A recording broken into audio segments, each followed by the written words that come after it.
No ma'am. किसी को कोई प्रॉब्लम तो नहीं है ना लास्ट लेक्चर में?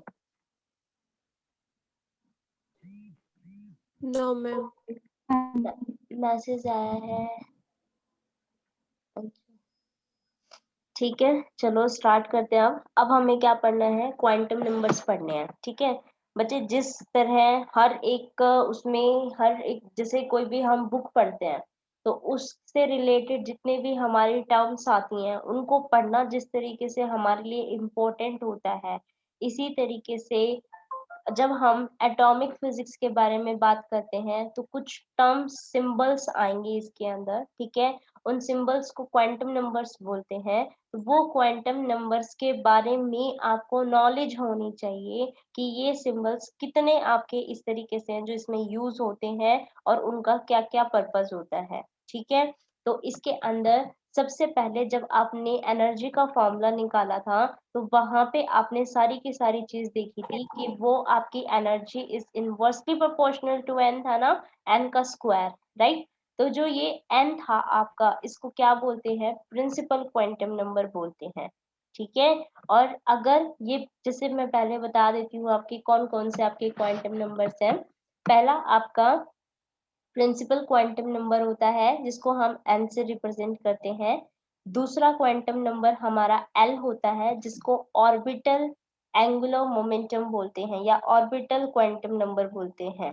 ठीक है, उसके बाद आपका एक तीसरा आता है एस, जिसको हम क्या बोलते हैं? स्पिन क्वांटम नंबर बोलते हैं। ठीक है, उसके बाद आपने क्योंकि वेक्टर एटम मॉडल पढ़ चुके हो तो वेक्टर एटम मॉडल से आपको ये पता चला कि अगर किसी के उसमें एल और एस दोनों चीजें हैं तो हम उन दोनों को वेक्टरली ऐड कर सकते हैं, जिसके बाद हमें क्या मिलता है? टोटल एंगुलर क्वांटम नंबर या टोटल एंगुलर मोमेंटम मिल जाता है। ठीक है, उस total angular momentum quantum number को हम रिप्रेजेंट करते हैं स्टूडेंट्स जे से। ठीक है, उसके बाद अब क्योंकि आपने ये देखा था ऑर्बिटल के केस के अंदर, हमने लास्ट लेक्चर के अंदर जो हमने स्पेस क्वांटाइजेशन देखा था उसमें हमने ये देखा कि अगर हम किसी भी एक ऑर्बिट को जिसका एंगुलर मोमेंटम आपका एल है, अगर आपने उसको मैग्नेटिक फील्ड के अंदर रखा था तो, और वो जेड डायरेक्शन में किसी उसमें प्रोजेक्ट किया आपने उसको, तो जो एल ऑर्बिट है वो आपकी कई वैल्यूज देके जाता है। और वो जो कई वैल्यूज देके जा रहा था उसको आपने डिनोट किससे किया था?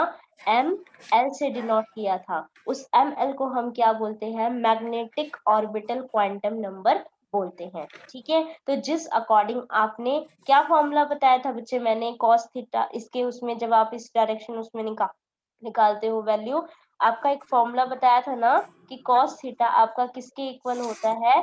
एल जेड अपॉन में एल जेड अपॉन में एल के वेक्टर के इक्वल होता है।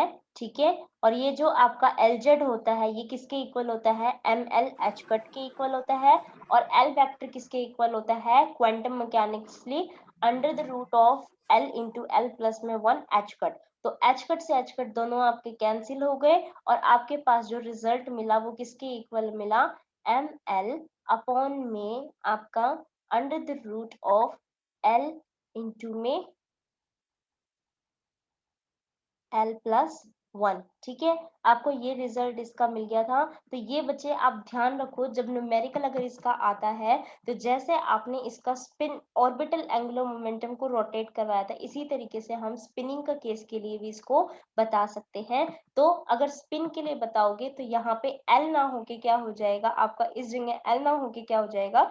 एस हो जाएगा। ठीक है, तो एंगल तो आपका वही cos थीटा ही रहेगा, लेकिन अब ये किस किस के बीच में हो जाएगा आपका?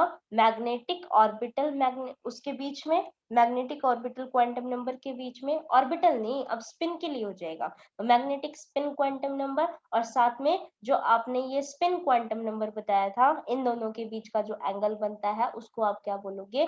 उनके बीच का एंगल। तो यानी कि जैसे हम इसके अंदर एम एल बता सकते हैं यानी कि और मैग्नेटिक ऑर्बिटल क्वांटम नंबर, ऐसे ही हम इसके अंदर मैग्नेटिक स्पिन क्वांटम नंबर को भी बता सकते हैं। और क्योंकि जब हमारा एल और एस कंबाइन होके जे आपका देखे जाता है तो इसी तरीके से हम इन दोनों की वैल्यूज को भी एडअप कर सकते हैं और वो हमारा रिजल्ट क्या देके जाएगा? एम जे देके जाएगा। ठीक है, तो यहाँ से ये जो एम जे है इसको हम इस तरीके से ऐड नहीं करेंगे कि एम एल प्लस में एम एस से लेके M L minus M S, ऐसे नहीं करेंगे। जो आपकी जे की वैल्यू है ना उसकी उसमें करेंगे कि जे की वैल्यू की टोटल आपकी कहाँ से कहाँ तक जाएगी। ठीक है, तो अब इनके बारे में धीरे धीरे एक एक करके डिस्कस कर लेते हैं। तो ध्यान रहे कि आपके कितने क्वांटम नंबर्स हैं स्टूडेंट्स, देखो 3 तो आपके ये हो गए और इनसे कॉरेस्पॉन्डिंग मैग्नेटिक मोमेंट निकाल रहे हैं तो 3 वो हो गए। ठीक है, और एक आपका ओरिजिन जो इनिशियली था प्रिंसिपल क्वांटम नंबर आपका वो हो गया। तो टोटल कितने हो गए आपके क्वांटम नंबर्स, 7 क्वांटम नंबर्स हो गए हैं। ठीक है, और एक आधे जो आपने एजिमुथल क्वांटम नंबर वगैरह पढ़े हैं या रेडियल क्वांटम नंबर पढ़े हैं वो आपके इन्हीं के अंदर ही आ जाएंगे, अलग से उसको नहीं लिखेंगे। ठीक है, तो फर्स्ट हम बात करते हैं, फर्स्ट हम किसके बारे में बात कर रहे हैं, प्रिंसिपल क्वांटम नंबर के बारे में बात कर रहे हैं। हमें पता है कि जो प्रिंसिपल क्वांटम नंबर है वो हमारा और कुछ नहीं रेडियल क्वांटम नंबर प्लस में हमारा किसके इक्वल होता है, एजिमुथल क्वांटम नंबर के इक्वल होता है। हमने सोमरफेल्ड एक्सटेंशन मॉडल में पढ़ा था ना ये कि n is equal to N R plus में k के इक्वल होता है, जहां पे k की वैल्यू तो आपकी 0 होगी नहीं और इसकी वैल्यू आपकी 0 1 2 3 हम किसी तरीके से भी रेडियल उसकी ले सकते हैं। ठीक है, और जो ये आपकी n की वैल्यूज देके जाएगा 1 2 3 ये सारे के सारे और कुछ नहीं बस उनके ऑर्बिट्स को ही डिफाइन करता है। ठीक है, और ये ऑर्बिट्स और कुछ नहीं हमारी शेल ही है जिसके अंदर इलेक्ट्रॉन्स हमारे मूव करते हैं। ठीक है, तो आपको सबको पता है कि जो आपकी शेल्स है वो कौन सी होती है, के एल एम एन शेल इस तरीके से होती है ना, तो यानी कि के एल एम एन ये आपकी क्या हो गई, यहाँ पे शेल्स हो गई। ठीक है, तो आप इन ऑर्बिट प्रिंसिपल क्वांटम नंबर्स की ये वैल्यूज को इस तरीके से आप शो करवा सकते हो। ठीक है, उसके बाद आपका नेक्स्ट आता है यहाँ पे सेकेंड नंबर के ऊपर, सेकेंड नंबर पे हमारा आता है ऑर्बिटल क्वांटम नंबर। ठीक है, ऑर्बिटल क्वांटम नंबर हमारा क्या बताएगा, ऑर्बिट की वैल्यू बताएगा कि ऑर्बिट की किस तरीके से ये वैल्यूज आपकी ले सकता है। क्वांटम मैकेनिकली हमें पता है कि हम एक ऑर्बिट के उसमें किस तरीके से उसको रिप्रेजेंट करते हैं, किस तरीके से रिप्रेजेंट करते हैं क्वांटम मैकेनिकली, हम उसको L vector is equal to L into में एल प्लस में 1 into into H cut. H cut. ठीक है, इस तरीके से हम कर सकते हैं और ये जानना चाहता है इसके अंदर कि ये कितनी वैल्यूज को लेके चल सकता है, तो हम बताएंगे कि ये टोटल कितनी वैल्यूज को लेके जा सकता है, ml वैल्यूज को लेके जा सकता है, जिसकी वैल्यूज आपकी कितनी होंगी 2l प्लस में 1 जितनी होंगी।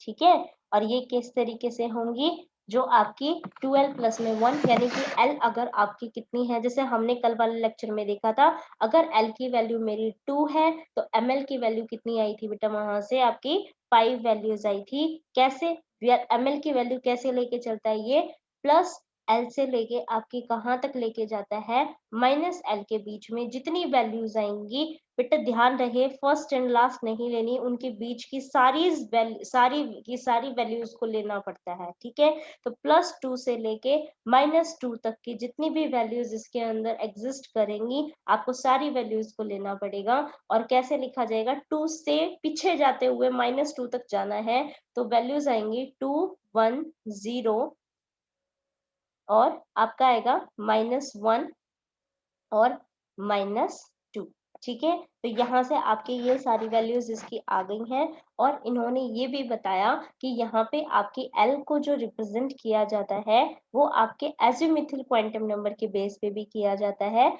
जिसका जो फॉर्मूला होता है वो होता है के L इज इक्वल टू के माइनस में 1, जहाँ पे के हमारा क्या है, एजिमुथल क्वांटम नंबर होता है। तो यहाँ से भी हमें ये पता चल रहा है कि एजिमुथल क्वांटम नंबर की वैल्यू कभी भी 0 नहीं होगी, क्योंकि अगर हमने इसको 0 कर दिया तो ऑर्बिटल का नंबर जो है वो आपका -1 चला जाएगा। लेकिन हमने देखा है कि ऑर्बिटल हमारा कहाँ से स्टार्ट होता है, ऑर्बिटल की वैल्यू 0 फिर 1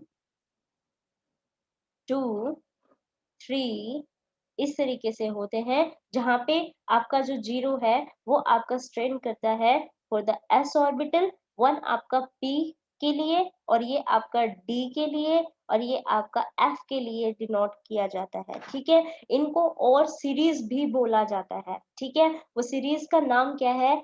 S फॉर बेटा आपका होता है sharp series, P for principal series, D for diffusion series and F for fundamental series. जब आपका टॉपिक आएगा इसके अंदर स्पेक्ट्रल लाइंस वाला, उसके अंदर आप ये भी देखोगे कि आपकी ये सीरीज कहाँ से कहाँ ट्रांजिशन करते हैं, जब आप उसको क्या बोल रहे हो, शार्प सीरीज बोलते हो, और कौन से उसके ट्रांजिशंस को आप प्रिंसिपल और डिफ्यूजन और फंडामेंटल सीरीज बोलोगे। किसी ने बोला था क्या बीच में? कंटिन्यू करो।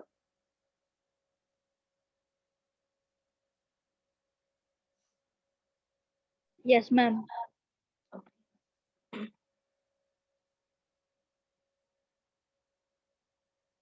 ठीक है, तो हमने यहाँ पे किस किस के बारे में पढ़ लिया? दो आपने क्वांटम नंबर्स पढ़ लिए हैं यहाँ पे। अब हम तीसरे क्वांटम नंबर की तरफ जाते हैं। जो तीसरा क्वांटम नंबर, अच्छा आज तो मैंने ये पूछा ही नहीं, सबको विजिबल तो हो रहा है ना ये? Yes ma'am. ठीक है, थर्ड हम किसकी तरफ जाते हैं? स्पिन क्वांटम नंबर की तरफ जाते हैं। स्पिन क्वांटम नंबर के बारे में आप लिखोगे कि स्पिन, आपने देखा कि स्पिन क्वांटम नंबर का रोल क्या है। आपने ये कहा उनको कि स्पिन क्वांटम नंबर का रोल ये है कि इसके द्वारा हम कोई भी आपका फिनोमेना, उसमें स्पेक्ट्रल जो आपका फाइन स्पेक्ट्रा है या हाइपर फाइन स्ट्रक्चर अगर हम दिखाना चाहते हैं, फाइन से भी और ज्यादा फाइन अगर देखना चाहते हैं, मैम तो उस किसी का स्पेक्ट्रा माइक को ऑन हम है, आवाज ही नहीं आ रही अच्छे से। क्या? किसी का माइक बंद कर दो। अब ऑफ हो गया मैम। करा है मैंने, ऑफ नहीं हुआ। हाँ यस मैम। आप लोग ऑन करके फिर रह जाते हो, ऑफ नहीं करते हो। चलो अब तो क्लियर है ना, स्टार्ट करो। ठीक है, चलिए तो अब हम चलते हैं स्पिन क्वांटम नंबर की तरफ। ठीक है, तो स्पिन क्वांटम नंबर के अंदर हमने देखा था कि स्पिन की जरूरत क्यों पड़ी, ये हमने वेक्टर एटम मॉडल के साइलेंट फीचर्स के अंदर पढ़ा था कि क्यों पड़ी, क्योंकि हम जो सीधे उसमें देख रहे थे तो वो हाइड्रोजन के उसमें तो फाइन स्पेक्ट्रा को दिखा रहे था, लेकिन अगर हम और फाइन को देखना चाहते हैं तो हमें उसके स्पिनिंग इफेक्ट को कंसीडर करना पड़ेगा। ठीक है, तो इसका मतलब हम स्पिन के लिए लिख सकते हैं कि स्पिन जो है वो हम फाइन स्ट्रक्चर्स के लिए यूज करेंगे। अगर हम किसी भी स्पेक्ट्रा का फाइन स्ट्रक्चर्स दिखाना चाहते हैं तो हमें उसकी स्पिन कंसीडर करनी पड़ेगी, और जो ये स्पिन की वैल्यू होगी हमेशा आपकी वो कितनी होगी? हाफ होगी। ठीक है, अगर नहीं है तो उसमें फिर और चीज देखेंगे, क्योंकि ये हाफ उसमें तो सिंगलेट की फॉर्म में होता है। ठीक है, अगर और चीज में आपकी स्पिन की वैल्यू कुछ और आ रही है तो उस चीज को भी हम डिस्कस करेंगे आपके मंडे वाले लेक्चर के अंदर, जिसके अंदर हम न्यूमेरिकल भी करेंगे इस बेस पे।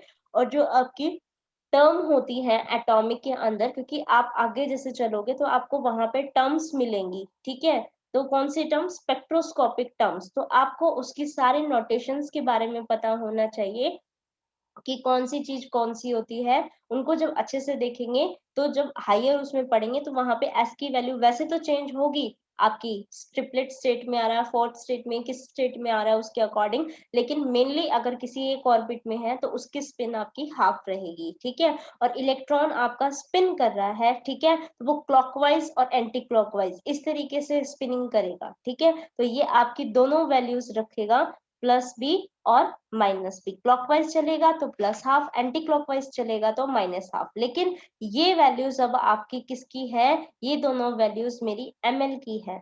ठीक है, एमएस की, सॉरी, मैग्नेटिक वाले की। ठीक है, मैग्नेटिक स्पिन ऑर्बिट जो आपका फोर्थ लगा लो कि आपका ये कौन सा है, फोर्थ क्वांटम नंबर है, उसके बारे में हम बात कर रहे हैं। ठीक है, तो जब हम किसी भी स्पिन क्वांटम नंबर्स को अगर हम किसी मैग्नेटिक फील्ड के उसमें प्रोजेक्शन करवा रहे हैं तब हमारे पास मैग्नेटिक स्पिन क्वांटम नंबर आता है, क्योंकि एस की वैल्यू तो आप ये बता रहे हो कि हाफ है, लेकिन उसकी दो वैल्यूज के बीच में वो उसको घुमा रहा है, क्योंकि एमएस की वैल्यू कितनी लेके चलेगा वो? एमएस की वैल्यू कहाँ से कहाँ तक होगी बेटा? एमएस की वैल्यू होगी आपकी प्लस एस से लेके माइनस के एस तक। ठीक है, तो प्लस एस से लेके माइनस के एस तक आपकी अगर ये है तो इस एस की वैल्यू आपकी कितनी है, हाफ। ठीक है, हाफ आपकी प्लस एस है और ये कितनी हो जाएगी आपकी माइनस हाफ होगी। अब एक चीज ध्यान में रखना, अगर आपका फ्रैक्शन में है तो फ्रैक्शन में आपकी बीच की वैल्यू आप कभी भी ये मत लिख देना कि 0/0 बीच का हो गया, ठीक है, या फिर ये 0/1 की फॉर्म में, इस तरीके से आप इसको नहीं लिखोगे। ये तभी लिखा जाएगा, 0 तभी आएगा अगर आपकी वैल्यू इंटीजर उसमें चल रही है। ठीक है, इसका मतलब जैसे 2 की फॉर्म में 2 से -2 के बीच में अगर आप चल रहे हो तो आप यहाँ पे बीच वाली वैल्यू को 0 2 1 0 -1 -2 इस तरीके से दिखाओगे। या फिर अगर हम किसके बारे में बात कर रहे हैं, L इज इक्वल टू 1 के बारे में, तो आपकी वैल्यूज कितनी हो जाएगी, यहाँ से 1 0 -1 हो जाएंगे। लेकिन अगर आपकी बेटा फ्रैक्शन में है तो यहाँ पे ये 0 वाला टर्म कंसिडर मत करना। सपोज आपकी स्पिन कहीं पे कितनी हो गई, 3/2 हो गई है। ठीक है, तो अगर 3/2 स्पिन है तो आप उसको कैसे लिखोगे, +3/2 से लेके कहाँ तक जाएगी उसकी वैल्यू, -3/2 तक जाएगी। ठीक है, और आपको पता है कि 3/2 का मतलब कितना है, 1.5 है ना, तो 1.5 से फिर फ्रैक्शन में ये वैल्यू चलेगी। ठीक है, तो 3/2 के बाद कितना आएगा, 1/2 आ जाएगा। ठीक है, और 1/2 के बाद फिर अगर -3/2 तक जाना है तो एक और टर्म आएगी वहां पे, -1/21। ठीक है, तो आपकी एक ये वाली टर्म भी इसके अंदर आ गई। तो इसका मतलब यहाँ पे क्या आएंगी, इसकी 4 वैल्यूज आएंगी। बेटा ध्यान रहे, फ्रैक्शन की टर्म के अंदर 0 मत लिखना। ठीक है, जब हम न्यूमेरिकल करेंगे या इसका एक टॉपिक जो आपका टर्म स्पेक्ट्रोस्कोपिक टर्म्स की बेस पे एक न्यूमेरिकल आता है, एग्जाम में भी आता है, बल्कि आपके इस सेमेस्टर के जो एग्जाम होंगे उनमें भी आता है कि इस चीज को इस तरीके से नोटिफाई करिए। यहाँ पे आपका एस कितना है, जे कितना है, एल कितनी है, की वैल्यू कितनी है। ठीक है, तो ये सारी चीजें वो उसके अंदर उस एक क्वेश्चन में जो 3 मार्क्स का आएगा उसमें पूछेगा, और बिल्कुल इजी चीज है वो। ठीक है, और यहाँ पे उसकी वैल्यू कहाँ से कहाँ तक लाई करती है वो बहुत जरूरी हो जाएगी आपके लिए, उसको समझना। ठीक है, तो यहाँ पे ध्यान रहे कि इस तरीके के फैक्टर में तो इस तरीके से लिखते हैं, और अगर आपका फ्रैक्शन में नहीं है उनको यहाँ पे इस तरीके से आपकी चीजें लिखी जाएंगी। ठीक है, तो ये तो आपने किस चीज के बारे में बता दिया था, एस के बारे में, एमएस के बारे में बता दिया। अब आप किसके बारे में बताओगे, एमएल के बारे में। ठीक है, एमएल क्या है, आपका ऑर्बिटल, जो आपका मैग्नेटिक ऑर्बिटल क्वांटम नंबर है वो है, और इसकी वैल्यू भी, ये भी कितनी लेके चलेगा, जिस अकॉर्डिंग आपकी वहां पे प्लस एस से माइनस एस तक जा रही थी, ये भी कितनी वैल्यू लेके चलेगा आपका, +L से लेके आपकी -L तक की वैल्यूज को कंटेन करेगा अपने अंदर। ठीक है, तो अगर आपने कोई भी वैल्यू, क्योंकि L तो आपके वेरी करते जा रहे हैं ना, ठीक है, 0 1 2 3 इस तरीके से, तो 0 के लिए तो आपका ml तो कुछ होगा ही नहीं। क्यों नहीं होगा, क्योंकि हमें पता है ml आप किस तरीके से रिप्रेजेंट कर रहे हो, 2l प्लस में 1 से। ठीक है, तो 2l प्लस 1 से हो रहा है। l अगर 0 है तो उसकी तो एक ही नोटेशन रहेगी, बस वही जो है। ठीक है, लेकिन अगर l की वैल्यू आपकी 2 हो गई है या 1 हो गई है तो इनकी और वैल्यूज उसके अंदर एग्जिस्ट करेंगी।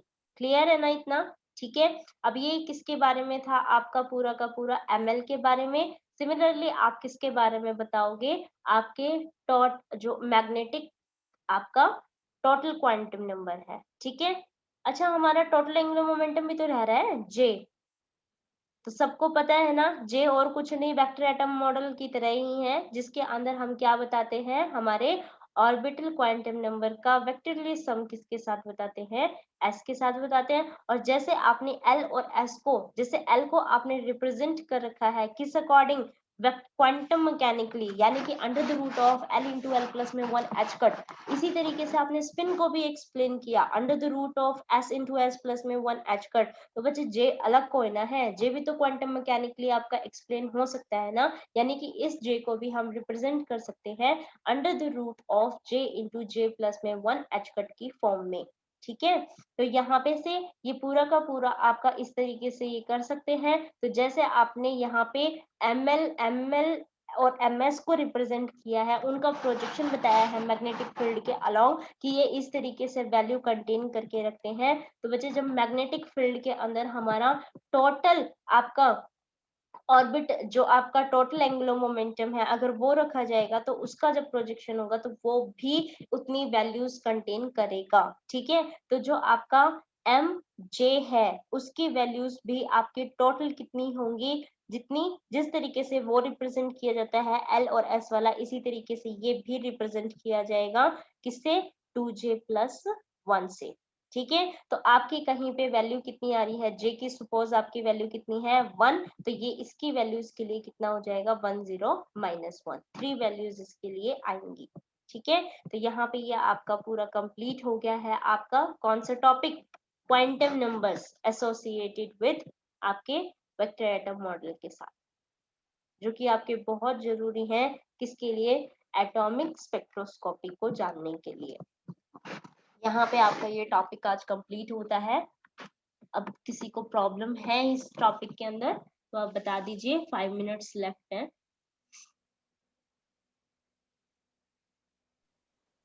मम्मी ये जीरो क्यों नहीं लेते, दोबारा एक्सप्लेन कर दो एक बार। कौन से वाला, अब मम एमएस की जीरो नहीं लेते ना। एमएस को, यस मैम। एक मिनट,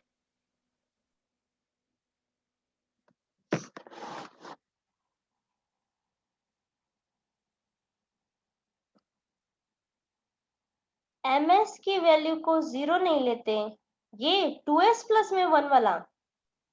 यस मैम, आपने बताया ना 3/2 लेंगे, -3/2, 1/2, -1/2, लेकिन अच्छा इनके बीच अच्छा में अच्छा, जीरो। वो वाली चीजें बच्चे, वो एमएस यस एमएस में नहीं, सबके उसमें भी है। कई कई जगह ऐसी आएगी जहाँ पे जे की वैल्यू भी आपके फ्रैक्शन में चलेंगी, क्योंकि एस आपका हाफ फ्रैक्शन में हो रहा है ना। ठीक है, तो एस के फ्रैक्शन की वजह से जे भी फ्रैक्शन में जा सकता है, तो ये दोनों के लिए है आपकी। ऑर्बिटल तो हमें पता चल रहा है इसके अंदर कि ऑर्बिटल तो इंटीजर फॉर्म में चलेगा।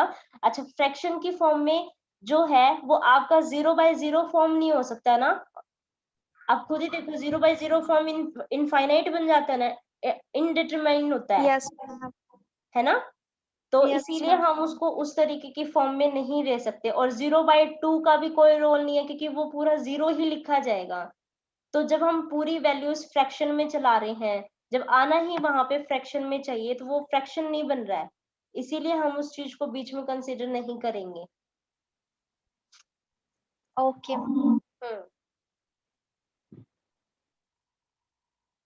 जैसे आपकी पूरी इंटीजर फॉर्म में चल रही है 2 की सीरीज, 3 की, या 3 मतलब -3 की फॉर्म में, 3 से -3, उनमें तो बीच में जीरो आ रहा है ना आपका इंटीजर में, लेकिन फ्रैक्शन में कोई ऐसे जीरो आता है, नहीं आता ना। इसीलिए हम उस चीज को बीच में यहाँ पे जब फ्रैक्शन की फॉर्म में लेंगे तब जीरो नहीं लेंगे, लेकिन इंटीजर चलेगा तो इंटीजर में जीरो आता है, इसीलिए इंटीजर बीच में जीरो लेके चलेगा उस वैल्यू को, वहां पे वो चीज भी मायने रखेगी। Okay ma'am. और बताइए,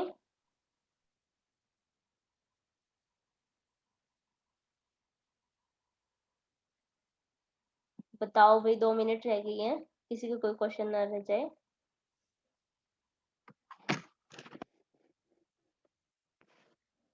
हो गया है सबके, किसी को कोई प्रॉब्लम नहीं है ना।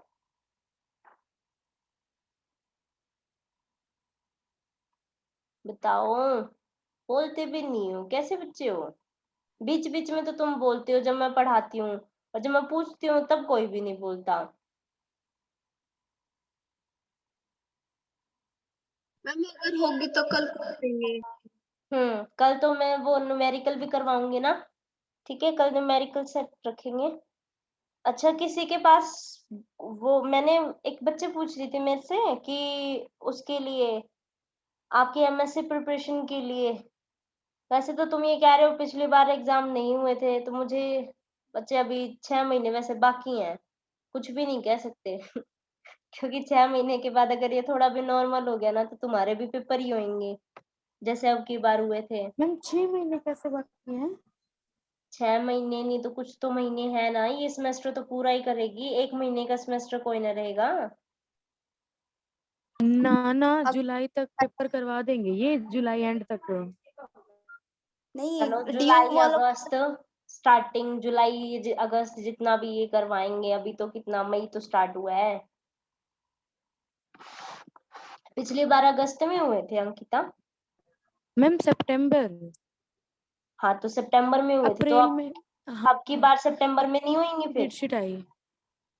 मैम कुछ कह नहीं सकते ना इनका, क्योंकि अभी देखो आप, जो एमएससी वाले ना, उनका भी थर्ड सेम भी नहीं हुआ है पेपर उनके, ना ही अपना फर्स्ट ईयर का हुआ है। तो उनके पेपर पहले कंडक्ट होंगे ना हमसे, तो हमारे 6 ना से तो उनके तो ऑनलाइन कंडक्ट होने वाले हैं। आगे डेट शीट आनी बाकी है। डेटशीट नहीं, अभी शेड्यूल आया है कि भाई करेंगे, ये ऑनलाइन करेंगे, अभी ऐसा कुछ नहीं है। अरे अभी देखी कुछ नहीं। जाएगी। बाकी इन्होंने कह दिया, हमारे तो नोटिस भी आ गया, बच्चों के कंडक्ट करवाने ऐसे ऐसे ग्रुप बना लो। मैम अभी कुछ नहीं है, अभी तो इन्होंने सिर्फ ये कहा है कि हम ऑनलाइन लेंगे। कोई भरोसा नहीं है इनका, 2 बार आ चुका है ये, तो फिर अरे कैंसिल कर डीयू ने देते भी हैं। ले रखे हैं अंकिता, ऐसी बात नहीं है, करवाने को नहीं कंडक्ट मैम, करवा सबने सकते लिए हैं। हैं, सबने लिए हैं ऑनलाइन, हाँ। यही नहीं ले रहे थे बस। तो स्टार्ट कर दिया ना इन्होंने भी। पीजी का फर्स्ट ईयर कह दिया इन्होंने। फर्स्ट ईयर की तो अभी बोला है कि लेंगे, और जो थर्ड सेम है ना, क्लास ओवर उनके कह होने रहे हैं कि वाली पहले है। उनके लेंगे। हाँ, कभी भी